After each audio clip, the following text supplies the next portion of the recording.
remontada, Real Madrid out, dadah. Remontada itu dalam dunia sepak bola modern nggak lagi relevan dengan nama besar, sejarah, dan juga DNA UCL. Saya adalah fans Real Madrid. Ini klub kok mau remontada tapi mainnya kayak anak TK.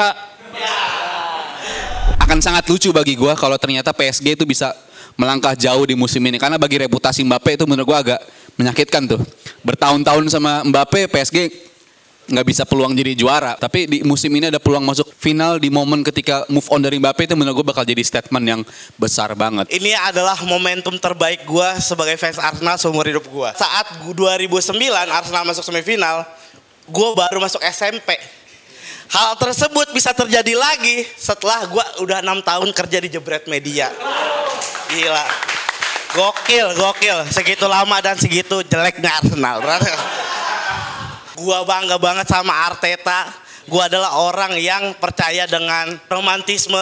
Karena gue waktu Wenger dipecat pun gue juga orang yang aduh kok dipecat sih gitu. Maksudnya gue tuh orang yang percaya romantisme lah. Jadi gak percaya ada pengganti yang bisa cepat kayak switchnya Klopp ke Arne Slot. Itu sebuah keberuntungan yang mungkin gak akan terjadi di tim lain menurut gua.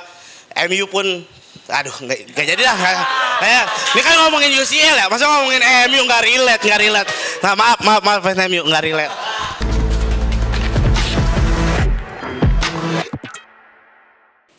Katanya remontada, tapi kok remontada jadinya selamat malam komunitas Madrid Indonesia. Akhirnya kita kembali lagi setelah 1 minggu ya Jebret Tim ya. Dan hari ini walaupun kalau kita lihat di belakang ini temanya belum diganti ya, tapi masih relevan sampai detik ini. DNA UCL hanyalah isapan jempol belaka buat Arsenal. Gila, ini menurut gue adalah momen untuk Arsenal untuk bisa ngasih bukti ke tim-tim elit lainnya kalau mereka ini adalah tim elit Eropa juga. Walaupun dia belum ada UCL ya. Oh iya, minggu kemarin tanda tanya, sekarang tanda seru. Iya. Tapi ternyata semalam dua malam terakhir kemarin gak ada kejutan ya. Ya walaupun ada beberapa tim yang kalah kayak Barcelona, tapi tetap yang lolos Barcelona juga. Yang lain ya sesuai prediksi lah, gitu kan. Tepuk tangan dulu buat tim-tim yang udah lolos ke semifinal. Tepuk tangan buat yang ngejagoin Inter bisa masuk ke final. PSG. Inter PSG berarti dulu.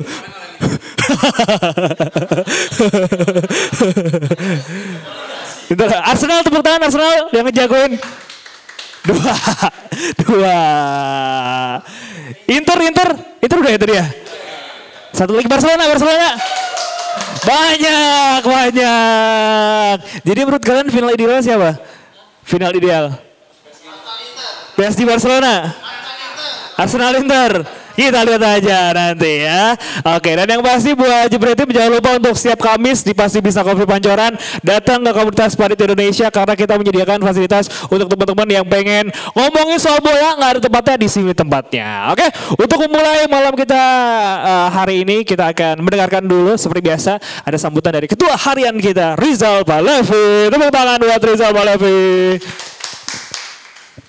Oke, thank you buat komunitas Pandit Indonesia yang jujur hari ini gue cukup seneng nih. Nyata yang datang cukup lumayan lah ya. Cukup lumayan karena biasanya standar kita lebih ramai dari ini. Dan gue tuh tadinya kepikiran hari ini mau di pre-em dulu, ditunda dulu. Karena udah ada dari minggu lalu tuh sekitar 8 orang sampai 9 orang tuh izin ke gue. Kayak Gerardo, Joshua 1 ada, tapi kan Joshua kita biasanya ada 3. Yang 2 tuh udah izin tuh dari minggu lalu ke gue karena ada ibadah kan, mulai dari Kamis sampai hari Minggu nanti full ibadah mereka. Jadi mereka dapat kesempatan ibadah dulu dan gue apresiasi buat kalian yang tetap hadir sampai hari ini. Tepuk tangan dulu buat kalian semua. Dan makasih juga buat tim produksi yang tetap menyediakan kita buat terfasilitasinya kegiatan komunitas Pandit Indonesia ini. Dan ini emang kita diusahakan banget hari ini tetap akan ada ya, karena sayang banget kalau momentum pembahasan UCL nggak kebahas gitu karena ada match yang seru banget kan kayak Arsenal Madrid remontada itu perlu kita bahas. Dan gue apresiasi gue ngeliat ini wajah-wajah lama tapi di sana ada wajah-wajah yang baru gue lihat ya. Ini wajah-wajah baru dan gue senang banget kita kedatangan 2 wajah baru atau bahkan 3 wajah baru hari ini. Tepuk tangan dulu buat mereka. Semoga kedepannya tetap akan hadir. Pastinya kita minggu depan bakal tetap lebih rame karena gue kepikiran Kamisan depan tuh kemungkinan akan ada tim dari Liga Inggris yang bakal udah juara tuh kemungkinan. Jadi kayaknya kalau kita bahas jadi tema khusus asik sih sebenarnya sih. Kenapa tuh tim bisa juara tuh bakal menarik banget. Jadi nanti pastinya akan ada yang spesial kalau sampai tim itu jadi juara. Kita bakal ngumpul-ngumpul dan kita rayain. Nanti semoga aja kalau ada rezeki gue traktir-traktir lah di sini. Jadi kalau itu tim juara, lihat ya kalau itu tim juara. Tapi itu KPI. Semoga aja bisa terlaksana dan tadinya ya itulah itu buat yang kedepannya. Tapi gue apresiasi buat kalian wajah-wajah baru yang udah hadir. Semoga kedepannya juga tetap konsisten hadir dan ajak teman-temannya kalau perlu karena ini kegiatan yang benar-benar belum kalian temuin lah di tempat lain komunitas Pandit Indonesia yang difasilitasi sama Jebret Media ini. So dari situ aja buat sambutannya, buat nyapa-nyapanya gue mau nyentuh soal materi sedikit. Tadi udah ada posternya ya. UCL, DNA UCL tuh hanya isapan jempol belaka bagi Arsenal ya. Sebenarnya Arsenal sendiri soal DNA UCL nggak familiar banget gitu. Karena ini pertama kalinya mereka masuk di semifinal sejak 15 tahun ya. Nih temanya akhirnya diupdate dari ini. Remontada, Real Madrid out dadah. Jadi udah resmi berakhir perjalanan Real Madrid tapi Arsenal pun juga bukan tim yang DNA UCL kental banget gitu. Tapi untuk Real Madridnya sendiri, khususnya bersama Ancelotti ya, gue selalu respect sama tim ini, khususnya di babak knockout. Tapi ya emang secara sejarah, yang namanya Ancelotti dari zaman dia di Milan itu nggak pernah yang namanya juara UCL beruntun. Emang selalu ada fase dia tersendatnya, ada fase dia nggak juaranya, itu terjadi. Yang juara beruntun tuh Zidane-nya Madrid ya, itu juaranya beruntun. Tapi kalau selain itu Madrid nggak juara beruntun bersama Ancelotti, hanya Zidane yang ngelakuin itu. Jadi ini fase yang terjadi dan fase yang mengecewakan, gue tahu pasti mengecewakan banget buat Madrid.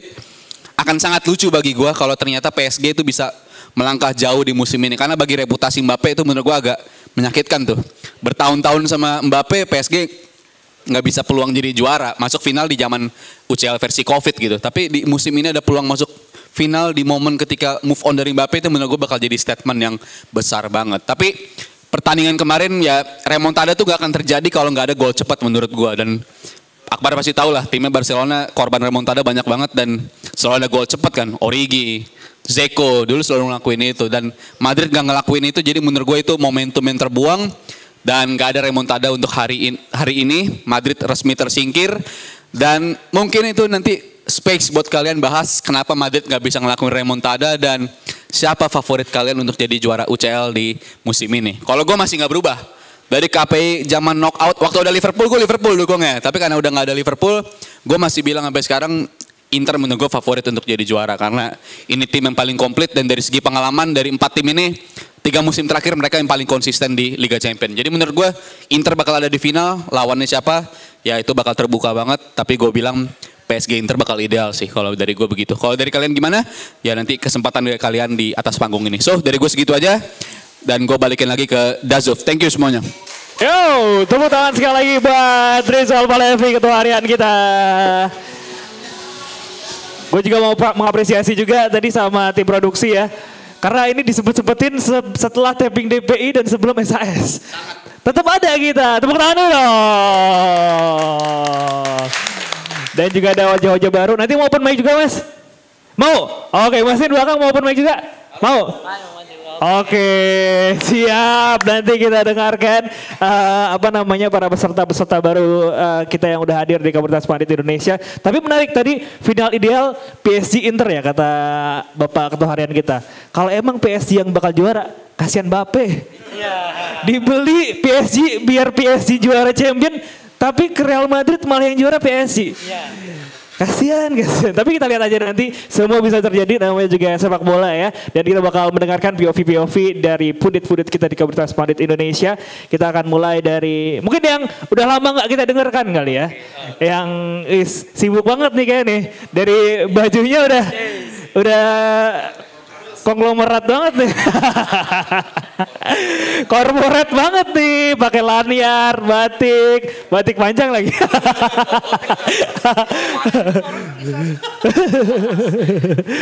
Oke, langsung aja kita sambut. Ini dia murid pertama kita, Dava.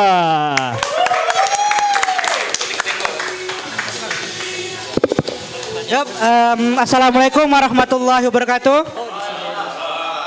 Ya, jadi setelah sekian lama gue nggak hadir ya karena ya ada tuntutan pekerjaan. Soalnya ada beberapa orang yang bilang gue dicekal sama ET ya. Enggak, itu nggak sama sekali. Enggak ada ya. Nggak sama sekali, masih aman. Klien yang dari BUMN juga masih aman. Jadi itu hanya isapan jempol belaka ya. Murni karena tuntutan pekerjaannya nggak bisa tinggal. Ya, jadi kalau perihal bahasan malam ini ya, gue sebenarnya ingin menceritakan ulang aja ya apa yang gue baca. Jadi gini teman-teman, ada salah satu jurnal yang dikelola oleh Yale University. Tahu kan Yale University? Jurnal tentang olahraga, tapi mostly bahas mengenai sepak bola. Ada salah satu tulisan menarik, nanti gue share ke grup deh. Ada salah satu tulisan menarik yang secara judul ya, itu udah provokasi banget menurut gue. Barca harus kalah di semifinal. Ditulis oleh Ray Petersburg. Dia seorang psikolog olahragawan. Jadi di luar itu ada psikolog olahragawan lah. Untuk, gue nggak tahu dia dikontrak oleh salah satu klub atau enggak, gue kurang tahu ya. Pokoknya dia title-nya adalah psikolog olahragawan. Judulnya adalah Barca harus kalah. Pertama kali gue baca judulnya, gue emosional dong. Sebagai fans Barca gue emosional. Anjir nih orang pasti Madridista yang nulis nih, gitu kan. Tapi MBA psikolog aja gitu kan. Tapi setelah gue baca isinya, substansinya, kebetulan tulisannya juga ringan menurut gue dan dapat dibaca oleh kalangan non akademis sekalipun. Apa yang diutarakan membuat gue setuju. Barca harus kalah di semifinal. Ya, Barca harus kalah di semifinal. Karena gini, ada yang dia tawarkan itu di tulisannya. Kenapa Barca harus kalah di semifinal? Ada namanya itu early lame duck. Jadi kalau gue terjemahkan secara sederhana, lame duck itu fase di mana seseorang yang atau pihak manapun yang awalnya berada di fase tertinggi, tiba-tiba lama-lama turun, jeblok. Nah, kalau lemdak itu, kalau yang mungkin ada dulu kuliah politik itu sangat familiar fase lemdak kayak fase akhir-akhir presiden di akhir-akhirnya itu udah nggak pengaruhnya udah nggak sebegitu inilah sifatnya seperti itu. Early lemdak, dia menempatkan kata early di depannya. Artinya apa? Artinya fase lemdak yang terlalu dini, kan seperti itu ya. Jadi dia mengkaitkan dalam konsep kenapa Barca harus kalah dengan konsep early lame duck. Kenapa? Karena yang pertama dia bilang pemain-pemain Barca itu diisi oleh pemain-pemain muda. Oke? Pemain-pemain muda yang secara skill kita bisa dibilang di atas rata-rata daripada anak seusianya ya. Tapi ada some senses di mana anak-anak ini ketika dihadapkan pada situasi yang krusial, dihadapkan pada situasi yang sangat menentukan, entah bagi dirinya sendiri, klub maupun kota Barcelona itu sendiri, dia nggak tahu cara menghadapinya seperti apa. Oke, itu dia dalam perspektif psikologi lah, kira-kira seperti itu. Gue kasih contoh kemarin, Barca League 2 lawan Dortmund. Ada yang nonton mungkin? Ada yang kesel gak sama penampilannya Lamine Yamal? Ada nggak yang kesel sama penampilan? Gue yang nonton sedikit kesel. Karena proporsi kesel gue itu dikalahkan dengan dia masih 17 tahun. Kadang gitu ya. Dia masih 17 tahun lah. Tapi ketika kemarin Lamine Yamal bermain, ada movement, pergerakan-pergerakan yang menurut gue itu nggak seharusnya dilakukan oleh Lamine Yamal. Dan begitu pun beberapa pemain muda-muda lainnya yang menurut gue nggak seharusnya dia lakukan pergerakan-pergerakan atau movement yang sifatnya waste, nggak efektif, nggak berguna, nggak menghasilkan apapun, nggak menghasilkan output apapun. Nah itu kata Ray Petersburg merupakan salah satu indikasi atau ciri bahwasanya ya itulah pemain muda. acap kali melakukan waste movement yang sifatnya waste atau nggak berguna sama sekali. Ya, maka dari itu kenapa?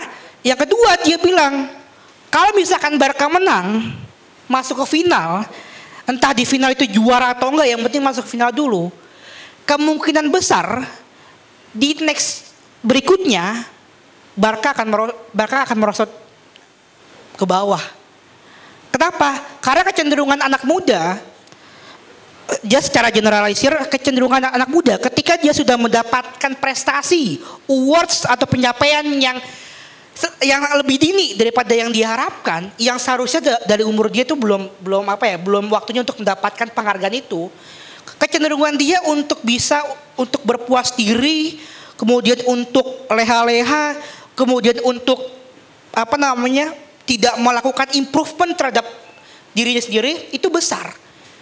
Dan dia memberikan beberapa contoh yang menurut gua itu oke, contohnya sangat valid kok. Dia mengajukan beberapa contoh yang dimana klub itu diisi oleh anak-anak usia muda juara meskipun dia tingkatnya regional ya atau tingkatnya state, ketika musim berikutnya hilang begitu saja. Nah, dari dua hal itu yang kemudian bisa disimpulkan karena dia fans Barca ternyata yang nulis Barca harus kalah. Dan make sense kenapa? Karena ada istilah gini, kadang kita itu harus mundur sedikit untuk bisa melompat lebih jauh. Seperti itu, ya. Dan gue sebagai orang yang sangat-sangat sayang sama Barcelona dan berserta pemain-pemain produk asli La Masia, gue mengiyakan apa yang dipropose atau apa yang diajukan oleh sang penulis. Barca harus kalah. Biar apa? Biar kecenderungan untuk melakukan evaluasi di musim-musim berikutnya akan lebih tinggi. Itu menurut pandangan penulis. Tapi gue yakin Hansi Flick tidak sebego itu untuk membiarkan pemain-pemainnya berleha-leha. Itu ya. Itu yang kritik gue atas penulis itu sih. Dia nggak memberikan perspektif dari sudut pandang Hansi Flick yang memang terkenal akan karakteristiknya yang sangat strict, terutama perihal kedisiplinan. Jadi itu menurut gue. Jadi akhir kata Barca harus kalah di semifinal. Gue nggak peduli final mau apa lawan apa, karena gue sayang sama Barca harus kalah di semifinal. Itu dari gue, kurang lebih mohon maaf. Wassalamualaikum warahmatullahi wabarakatuh. Tepuk tangan sekali buat Dava. Akhirnya setelah sekian lama kita berasumsi dia dicekal sama Ete ya kemarin ya. Karena kata-kata kontroversialnya. Tapi kalau kita ngeliat nanti dia nggak muncul lagi di KPI, kita tahu lah kenapa dia. Ditekel sama Puyol. Ini dia ngatain fans Barcelona nggak akan harus kalah di semifinal. Tapi gue setuju karena kan dia masih muda ya. Kalau gue lihat termasuk kemarin kayak di Piala Dunia U17 ketika pemain-pemain mudanya dapat man of the match itu nggak dapat trofi tapi dapetnya piagam. Biar dia nggak ngerasa puas diri, ya kan? Sama kan konsepnya kan? Iya, jadi gue setuju sebenarnya sama tadi. Kita lihat aja nanti apakah Barcelona dengan pemain-pemain mudanya dan Hansi Flick ini akan sesuai perkiraan si analis bola tadi. Ya, hati kita tetap pengen menang lah. Oke, kita lihat aja nanti. Selanjutnya, setelah tadi kita mendengarkan POV dari Dava, kita akan lanjut. Barca udah, coba Inter. Yes. Abel dulu. Sabar, Joshua, sabar. Kita kasih tepuk tangan untuk Abel.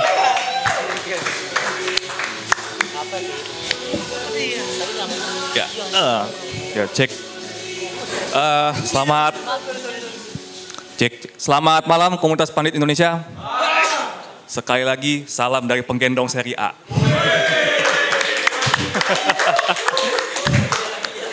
Ya, remontada, Real Madrid out, dadah. Tapi sebelum ke sana pastinya mau bahas dulu dari klub gue si penggendong Serie A. Jujur melihat match semalam, gue nggak nyangka kalau Inter akan bermain sesolid itu, walaupun ya kita tahu Bayern adalah tim yang bagus, tekanan mereka main pressing luar biasa. Tapi dari sejak momen mereka ketinggalan dari gol Harry Kane, gue melihat kedewasaan Inter di situ. Mereka sadar, kita udah nyerang banyak, kita tertekan banyak, nggak bisa nih kita bertahan terus, ayo kita keluar nyerang. Dan mau nggak mau ya udah keluar, dapatlah 2 gol cepat itu untungnya. Dan itu menunjukkan ada kedewasaan mentalitas Inter di situ. Ketemu Barcelona. Yang masih gue nggak ngerti adalah kenapa fans Barcelona ini kebanyakan takut kalau ketemu Inter. Padahal tadi tadi gue sempat iseng ya riset dikit, googling head to head antara Barcelona Inter. Hasilnya Barcelona menang 8, Inter cuma menang 3. Jadi apa yang harus dikhawatirkan? Gitu loh. Ternyata mungkin jadi sumber kekhawatirannya adalah dulu mungkin yang paling legendaris lah ya waktu Inter eranya Mourinho ketemu Barcelona di semifinal Champion 2010 kali ya. Itulah awal dari kekhawatiran fans Barca setiap kali ketemu Inter. Yang terbaru waktu tahun 2022 yang segrup di fase grup itu juga kayaknya jadi kayak semacam kekhawatiran juga. Wah kayaknya bahaya nih kalau ketemu tim dengan gaya permainan seperti Inter. Gue bisa ngerti kenapa karena Barcelona itu kalau menurut teman saya yang fans Barca ini katanya rentan dengan namanya contre-piede atau counter attack. Nah Inter itu sangat efektif dengan itu. Nah makanya kenapa alasan fans Barcelona lebih khawatir ketemu Inter karena mereka biasanya akan lemah dengan serangan baliknya Inter gitu.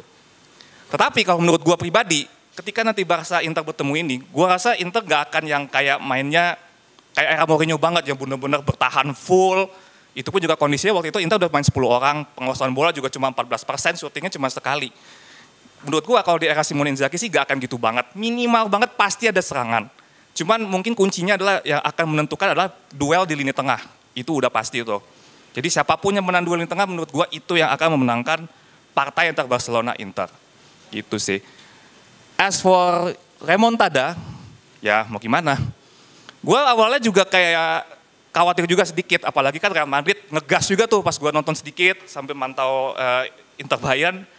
Ternyata Real Madrid mainnya ngegas juga, apalagi sempat dapat penalti juga tuh yang akhirnya dianulir. Dan begitu terjadinya gol Saka, disitulah gue baru nyadar ya Real Madrid yang ini memang sepertinya belum solid-solid amat. Real Madrid yang ini bukan tadi seperti yang udah di point out, bukan Real Madrid eranya Zidane, bukan yang tipikal solid bisa juara beruntun. Ya mungkin udah bener harusnya Bapak Carlo Ancelotti terima tawaran ngelatih Brazil waktu itu. Mungkin biar sedikit banyaknya ada motivasi tambahan kalau misalkan nanti mau balik latih klub lagi. Ya mau gimana Real Madrid, terutama untuk buat fans Real Madrid mungkin harus menikmati. Ya memang Real Madrid sedang mengalami yang namanya masa transisi. Jadi nggak bisa tuh yang berharap menang terus. Di La Liga juga sekarang lagi agak terseok-seok. Copa del Rey mungkin mereka juga kayaknya nggak yakin karena Barca juga lagi dalam form yang bagus. Jadi buat fans Real Madrid, ya nikmatin dulu aja lah. Mungkin mau bragging soal 15 UCL nggak apa-apa, tapi agregat 1-5 gimana dong? Dan, oh ya, jadi mau sedikit ke point out juga, sebelum marga Real Madrid Arsenal aja mereka sampai bela-belain tutup atap stadion. Lah mereka nggak tahu aja kalau nasi kalau itu ditutup malah lebih mateng, dan bener aja. Jadi man of the match tuh nasinya. Iya tuh. Sedikit bahas terakhir tentang 4 semifinalis. Gue rasa ini emang benar-benar semuanya adalah tim yang ideal. Dan ternyata 3 dari 4-nya ngincer treble, termasuk Inter dan Barcelona dan PSG. Gue cuma mau point out satu hal, buat 3 tim ini terutama, menurut gue sih taruh aja mentalitas go big or go home. Ya namanya ngincer treble udah pasti capek, main 3 hari sekali, itu muntah-muntah kuning dah tuh.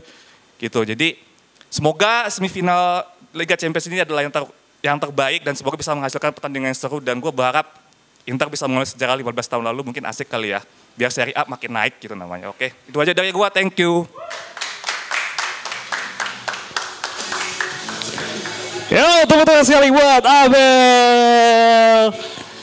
Fans Inter. Tapi tadi final ideal menurut lo apa? Arsenal Inter. Wih, tepuk tangan dong. Baru ini yang ada jokin Arsenal. Tapi gue penasaran karena kan tadi fans Inter udah, Barcelona udah. Kalau masih tadi fans apa? Madrid. Wah, kita simpen dulu kalau Madrid. Masih yang di belakang fans apa? MU. Gue kira ada Arsenal. Sabar dulu. Kita Madrid akhir-akhir dulu aja.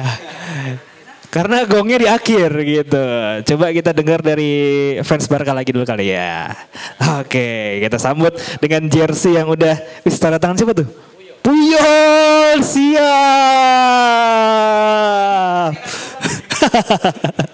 Oke, langsung kita sambut. Ini dia, Akbar.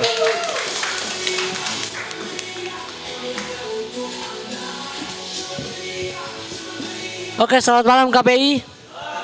Ya, tepuk tangan dulu buat kita yang hari ini bisa hadir ya. Ya, Barcelona berhasil lolos ke semifinal ya untuk pertama kalinya sejak 2019. Dan tadi dari teman saya ya, saya agak di luar ekspektasi juga ya. Ternyata bahasan dia ilmiah juga ya kan, seperti gue kira udah gak ilmiah lagi bahasanya kan, ternyata waduh balik ilmiah lagi ya. Tadi lu bilang kan karena gua sayang Barcelona harus kalah. Karena gua sayang Barcelona harus menang. Itu yang benar dong. Ya kan. Ya tapi kalau gua lihat ya di sini kan di luar fans Barca ya, termasuk Bung Rizal juga mengatakan bahwa lebih ke Inter kayaknya, Inter PSG. Menurut gua nggak ada masalah karena lebih baik kita jadi underdog aja karena emang di awal juga nggak ada yang ekspektasi Barcelona bisa sejauh ini gitu loh. Dengan deretan pemain muda, dengan pelatih baru juga Hansi Flick, dan kita masih ongoing di Copa del Rey, La Liga dan juga Champions League. Dan sebenarnya yang mau gua concern lebih ke jadwalnya sih, ini menurut gua padat banget kan. Yang tadi dibilang Abel bahwa jaraknya cuma 3 hari setelah kita main di lawan Madrid, itu kita harus lawan Inter lagi. Jadi kita tuh 2 kali. Setelah lawan Madrid lawan Inter, terus nanti lawan Madrid lawan Inter lagi.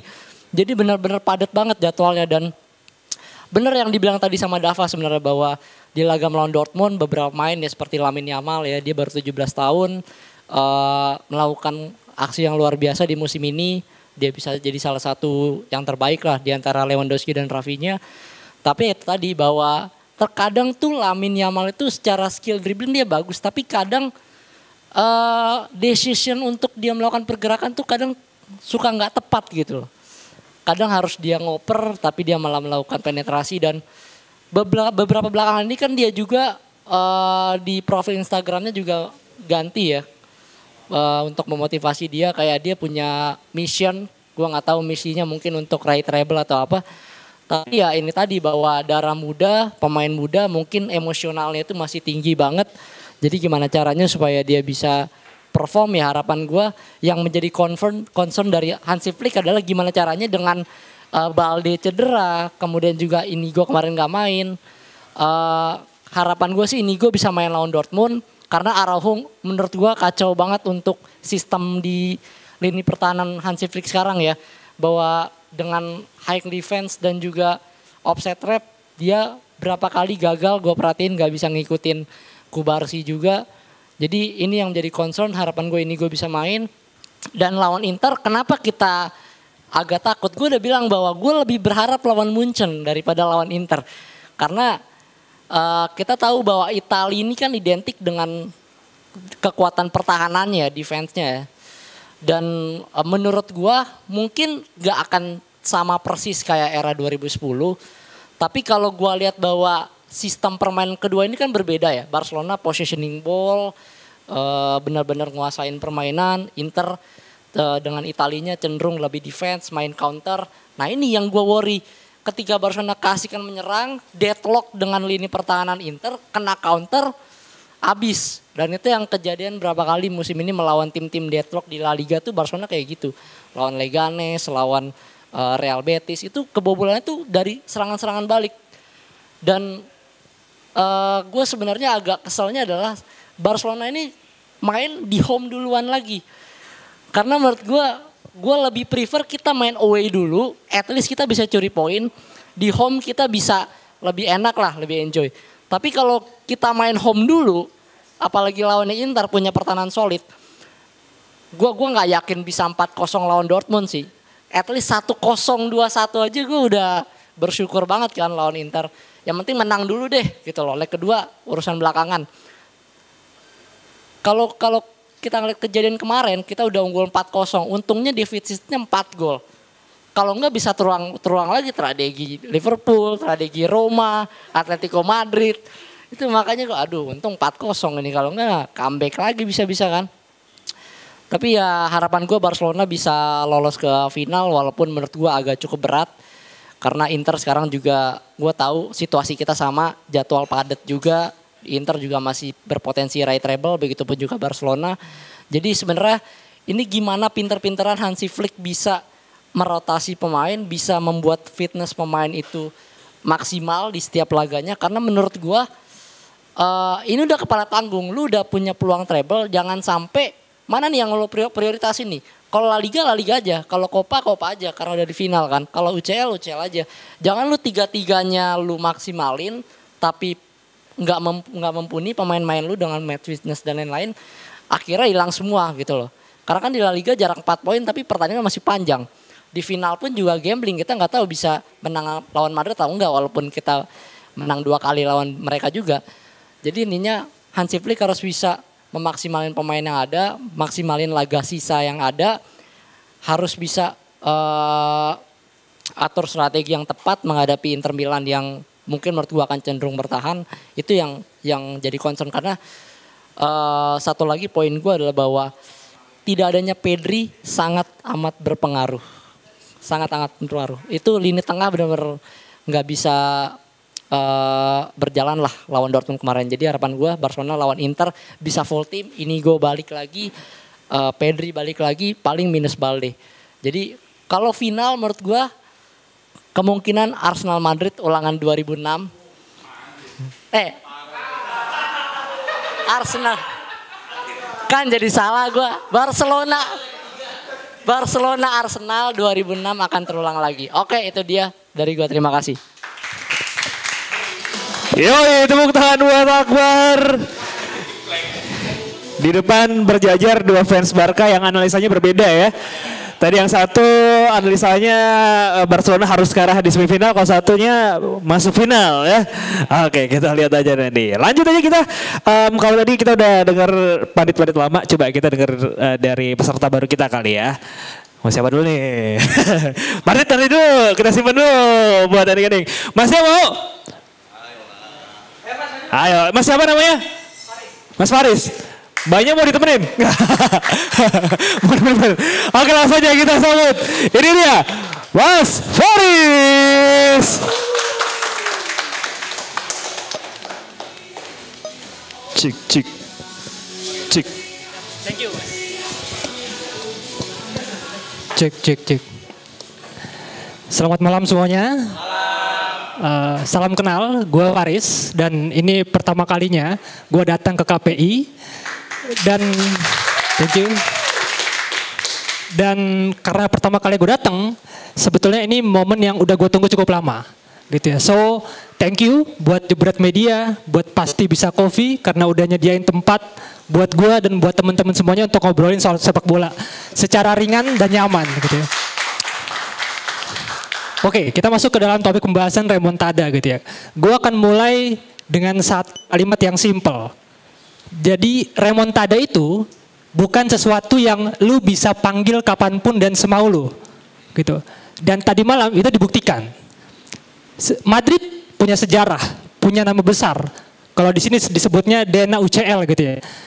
Tapi itu semua nggak ada relevansinya dengan remontada. Kenapa? Karena di sepak bola yang modern saat ini lu butuh adalah nama besar itu nggak lagi dibutuhkan, gitu ya.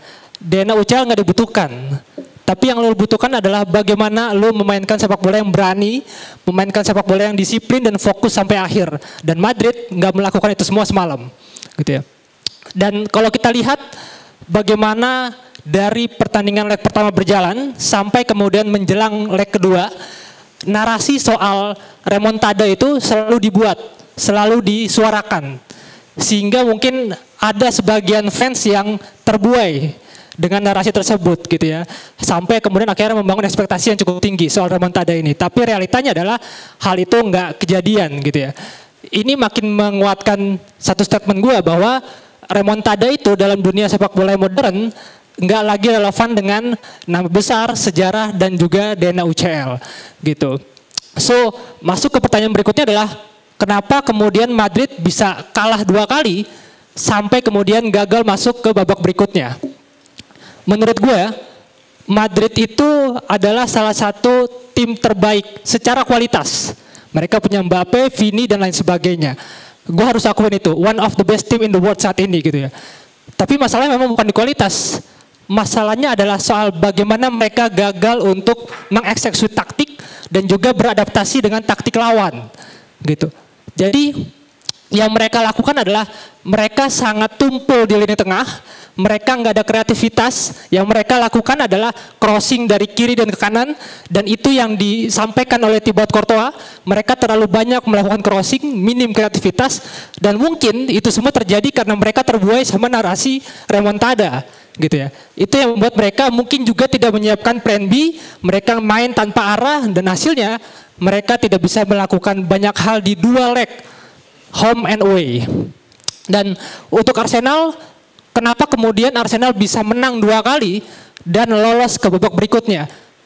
Simple sebetulnya. Arsenal datang di 2 leg dengan mental yang bagus, dengan kesiapan yang luar biasa, dan mereka membuktikan bahwa mereka siap untuk tampil di panggung sebesar Liga Champions. Walaupun mereka nggak punya sejarah yang besar di Liga Champions gitu ya. Dan sebagai penutup mungkin ya dari gue ingin meyakinkan ke teman-teman semuanya di sini adalah bahwa ketika lu bicara remontada yang kemudian disandingkan dengan DNA UCL, kemudian disandingkan dengan sejarah dan juga nama besar, dalam dunia sepak bola modern itu semuanya tidak relevan. Kenapa? Karena semalam itu membuktikan bahwa yang lu butuhkan untuk menang dan lolos bukan soal bagaimana lu pengen melakukan remontada, tapi bagaimana lu punya keberanian, disiplin, dan kemampuan untuk mengeksekusi taktik dengan baik. Dan semalam Arsenal punya itu semuanya dan mereka membuktikan bahwa mereka jadi salah satu penantang Liga Champions yang paling bagus saat ini. Mungkin cukup sekian dari gua. Thank you. Tepuk tangan sekali lagi buat Mas Faris. Gila, bahas soal remontada tadi ya. Tepuk tangan fans Arsenal gak ada datang nih.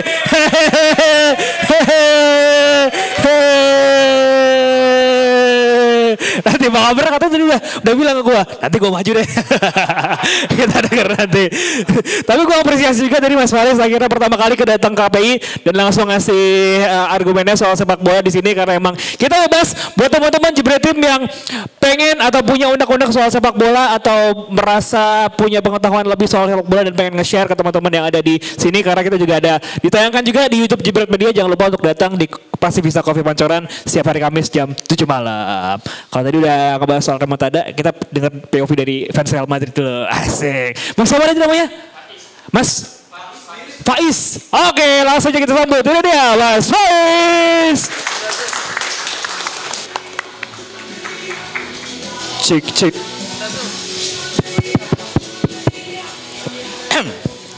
Oke, selamat malam semuanya. Perkenalkan, saya Faiz. Saya adalah fans Real Madrid. Berbicara tentang remontada, semalam saya gimana ya? Mengekspresinya dengan tertawa. Kenapa ketawa? Selama 90 menit saya melihat ini klub kok mau remontada tapi mainnya kayak anak TK. Serius.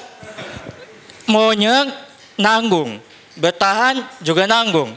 Akhirnya apa? Arsenal yang mainnya defense menunggu dapat peluang dari penalti. Untungnya Courtois bisa selamatkan penalti dari Saka. Habis itu malah Madrid gak ada ambisi sama sekali. Malah 0 shot on target. Itu buat saya benar-benar ketawa jadinya itu semalam tuh sama teman saya yang nonton. Oke, untuk babak kedua mulai ada peningkatan, tapi ya sama aja, Madrid ya Madrid. Attack-nya benar-benar hancur banget semalam. Saya akui itu, dan ya walaupun dari Vinicius itu berbau keberuntungan tetap aja Madrid itu tumpulnya luar biasa tumpul. Dan kalau berbicara remontada itu harusnya di leg pertama itu minimal Madrid bisa cetak gol biar nanti di Bernabeu bisa bermain dengan lebih gila lagi, lebih semangat lagi. Tapi hasilnya ya bikin saya ketawa lagi. Leg pertama itu saya benar-benar kaget melihat Declan Rice bisa cetak 2 free kick itu benar-benar wow.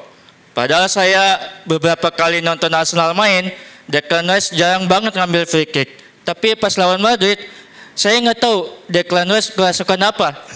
Sehingga bisa banget bikin 2 gol free kick ke pojok kanan atas. Itu padahal saya lihat latihannya Declan Rice kayak main-main aja gitu, nendang ke atas, ke samping. Tapi ya itu tadi mungkin karena instruksi pelatihnya free kick asisten pelatihnya Arsenal bilang nendang aja ke gawang dan akhirnya Declan Rice bisa ngelakuin itu. Mungkin kalau saya berbicara secara pribadi tentang Real Madrid musim ini, sejak kehadiran Mbappe, Vini itu benar-benar hancur. Menurut saya benar. Karena kenapa? Sejak dia kehilangan Ballon d'Or yang dia idam-idamkan, penampilan Vini jauh jelek banget musim ini. Meskipun dia masih bisa berkontribusi ya, double digit goal, terus asist juga masih oke, tapi kehadiran Mbappe membuat Vini agak ambisinya mau dapat Ballon d'Or itu malah jadi hilang total. Mainnya jelek, dampak terprovokasi sama lawan. Terus juga ketika dia dikata rasis sama fans lain, itu yang membuat Vini itu agak ngedrop. Dan mungkin dari saya pribadi ini sekaligus menutup, Real Madrid akan 0 trofi mayor. Itu dari saya ya. Mungkin nggak tahu kalau fans Madrid yang lain kayak gimana, tapi saya berani jamin kalau final nanti Real Madrid bermain seperti itu lagi, musim ini Madrid akan 0 trofi. Itu aja dari saya. Terima kasih. Tepuk tangan buat Mas Faiz. Fans Madrid yang pesimis. Iya benar, 0 trofi musim ini prediksi dari Mas Faiz ya. Gila fans Madrid. Ini silakan apa Instagramnya biar diserang sama fans Madrid lainnya nih. Bercanda. Tapi Mas Faiz berapa kali kesini? Baru pertama? Keren, langsung berani maju, tepuk tangan. Kalau tadi fans Madrid udah, Barcelona udah, Inter udah, Arsenal belum. Yang ditunggu-tunggu. Langsung aja kita sambut. Ini dia Bang Abrar.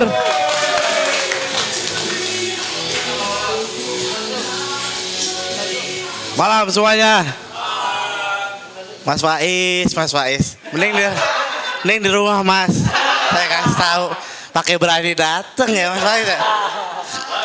Bagus berani. Untung Mas Faiz bukan yang ini. Udah bosen nih juara. Kita punya 15, Arsenal 0 doang, berisik nih. Kocak banget dah. Apa kita nyanyi North London Forever aja kali ya? Ya, gak usah. Jadi, gue sebagai fans Arsenal, ini adalah momentum terbaik gue sebagai fans Arsenal seumur hidup gue. Karena gue kan kelahiran 96, jadi anak baru gede juga sebenarnya. Saat 2009 Arsenal masuk semifinal, gue baru masuk SMP. Hal tersebut bisa terjadi lagi setelah gue udah 6 tahun kerja di Jebret Media. Gila. Gokil. Segitu lama dan segitu jeleknya Arsenal. Tapi sebenarnya ada hubungannya juga ya. Kalau percaya nggak percaya, waktu Chelsea juara Champions League, di Liga jelek. Dan Chelsea selalu deliver waktu habis juara UCL, juara WL ya. Sama Torres 2 kali. Mungkin ini pertanda kalau Arsenal bisa juara Champions League, walaupun artinya musim depannya Arteta dipecat. Karena kan Chelsea kita juga habis juara dipecat, gak apa-apa. Yang penting orang bilang no UCL. Yang penting udah punya nih 1 gitu. Setelah Arsenal tuh selevel ini tau gak lo? Panathinaikos. Waktu gue SMP aja gue baca nih datanya gue bacanya soccer bukan bola gue bacanya. Gue baca soccer, tablet soccer. Ada beberapa tim yang tampil lebih dari 10 kali di Champions League gak pernah juara. Salah satunya Arsenal dan Panathinaikos, lo bayangin. selevel Panathinaikos ngomongnya, katanya tim besar ya, tapi selevel Panathinaikos. Untuk masuk, ada salah satu fan Madrid komen di IG yang gue bikin tuh di Jebret. Ini mah prestasi yang 3 tahun biasa Madrid lewatin, ya kan, katanya gitu kan. Iri, bilang aja kalau iri mah bang. Punya Mbappe, nyerang cuman ngumpan, crossing, ya. Percuma punya Mbappe kalau skemanya miskin taktik, ya. Ternyata terbukti ya semalam Madrid miskin taktik, terbukti dong ya. Karena dari belakang tuh cuman diangkat terus ya. Dan gue sebagai orang yang jarang nonton Madrid, gue sih cukup terkejut dengan bola-bola udaranya Vazquez. Boleh juga sih tuh Vazquez tendangannya, walaupun kalau dalam bertahan hancur banget cara bertahannya, berkali-kali kalang kabut sama lawan Martinelli berarti ya. Berkali-kali dia acak-acak sama Martinelli. Jadi gue sebagai fans Arsenal gak akan banyak cerita, pokoknya intinya gue happy banget.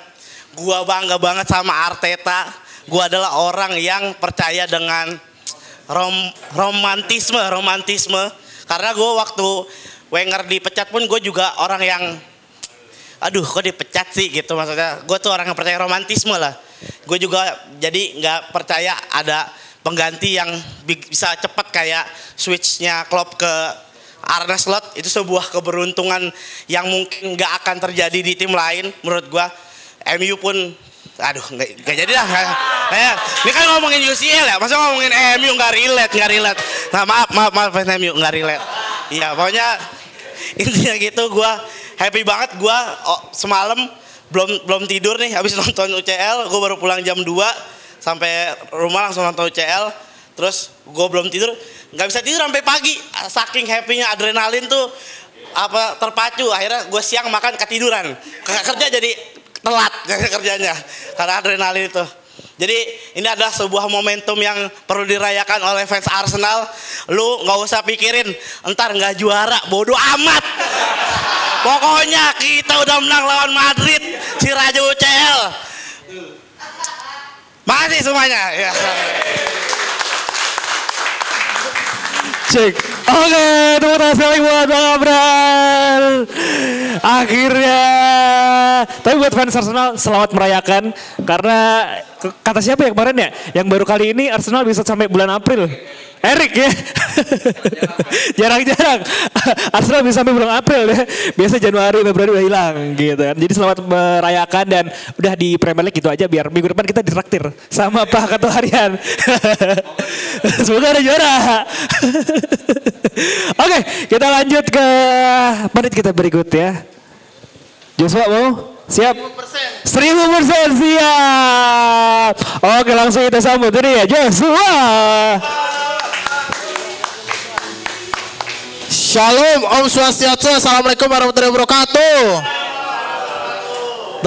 Dengan topik remote tanda UCL, Real Madrid out dadah.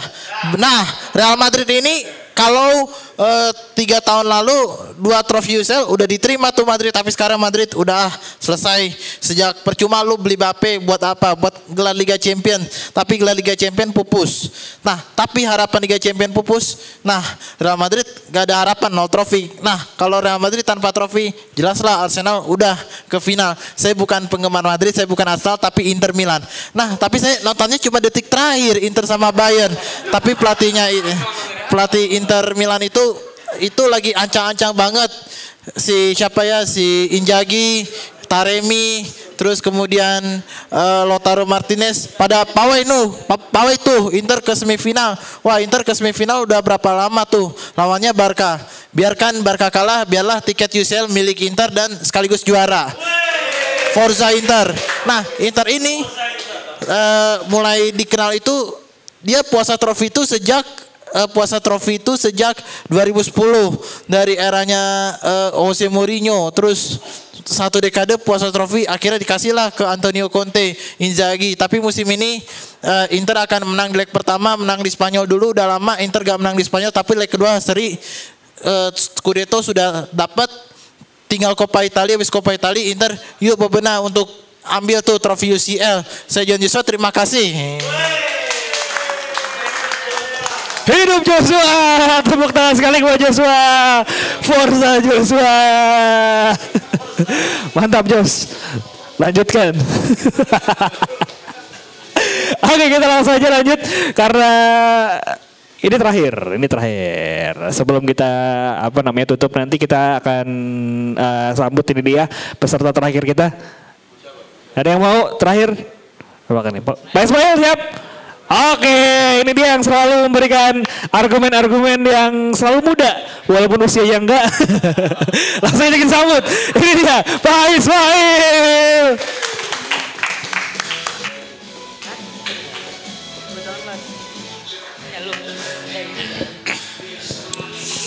Bahas apa ini ya? Remontada. Seminggu ini kan istilah remontada ini muncul terus ya. Yang kepikiran di kepala saya itu malah ini jadi inspirasi kalau punya anak cowok lagi nih saya. Buat nama anak cowok ini cocok nih. Panggilannya Remon, cocok ya. Jadi kalian ini kalau married punya anak cowok ini cocok nih. Remontada ini. Sebenarnya ini sudah bisa ditebak sih. Jadi ada polanya ya. Ancelotti ini sejak 30 tahun yang lalu. Jadi pertama kali Ancelotti pegang klub besar itu kan di Parma ya. Parma tahun 90-an itu klub gede loh ya. Jadi selalu musim ini bagus, berikutnya anjlok. Jadi polanya seperti itu terus. Sehingga kalau kalian lihat ya, Ancelotti dia pegang begitu banyak klub besar, dia hanya juara Liga 6 kali. Itu kan sebenarnya menandakan dia memang tidak bisa mempertahankan performa tim itu jadi ajek gitu. Jadi tidak bisa seperti Pep yang 4 kali beruntun juara Liga, Sir Alex yang 3 kali juara Liga. Jadi ketika kemarin sudah kalah 3-0, selesai nih Madrid udah. Jadi setelah juara gagal nih pasti ini. Dipecat nanti. Polanya selalu seperti itu kan. Jadi ini bukan hal yang mengejutkan lah untuk Ancelotti. Apakah karena miskin taktik atau karena memang Ancelotti bermain tanpa sistem, ya nanti kalian bisa mengelaborasi sendiri lah. Karena memang ini pola yang selalu berulang sejak 30 tahun yang lalu ya. Di Parma, di Juve, di Milan.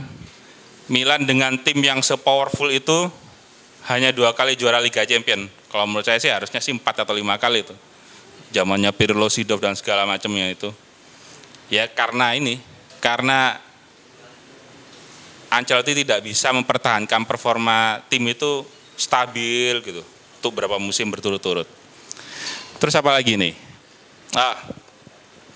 Dari 4 semifinalis ini ya, mungkin ini pertama kalinya sejak 5 atau 6 tahun terakhir 4 tim ini punya peluang yang hampir sama.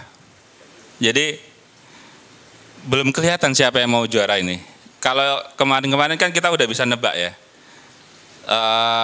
Kalau tahun kemarin lah misalnya, kalau enggak Madrid ya Munchen waktu itu kan. Siapa yang menang pertandingan itu yang akan jadi juara kan. 2 musim sebelumnya juga kalau enggak City ya Madrid gitu kan. Sekarang 4 tim punya peluang yang sama. Jadi ya kalau saya sih berharap Arsenal bisa juara ya. Biar selevel sama tim-tim kayak Red Star Belgrade gitu ya. Terus siapa lagi? Marseille. Siapa lagi? Munchen Gladbach pernah nggak? Oh, belum ya. Steaua Bukares pernah? Steaua Bukares. Ya itulah. Paling enggak kalau di klasemen IPL itu kan yang atas-atas itu pernah juara UCL lah gitu kan. Sekarang Forest aja juga udah di atas kan. Jadi ya itulah biar akhirnya merasakan lah gelar juara Liga Champion. Dah itu aja. Makasih. Oke, tepuk tangan buat Pak Ismail dan merupakan peserta terakhir kita. Tepuk tangan buat kalian semua. Sekali lagi gue mengapresiasi juga buat yang baru aja datang ke komunitas Pandit Indonesia. Selamat datang. Pokoknya kita ngobrol-ngobrol santai di sini. Abis ini juga kita bisa networking bareng, ngobrol-ngobrol juga Mas Faiz, Mas Faris juga ya. Dan terima kasih buat Jebretem yang udah nonton. Jangan lupa untuk datang setiap Kamis di Pasti Bisa Coffee Pancoran jam 7 malam. Langsung aja nanti bakal ketemu pandit-pandit kita secara langsung di sini. Dan ya terima kasih buat teman-teman semuanya. Terima kasih buat tim produksi dan sampai jumpa di komunitas Pandit Indonesia episode berikutnya. Bye-bye.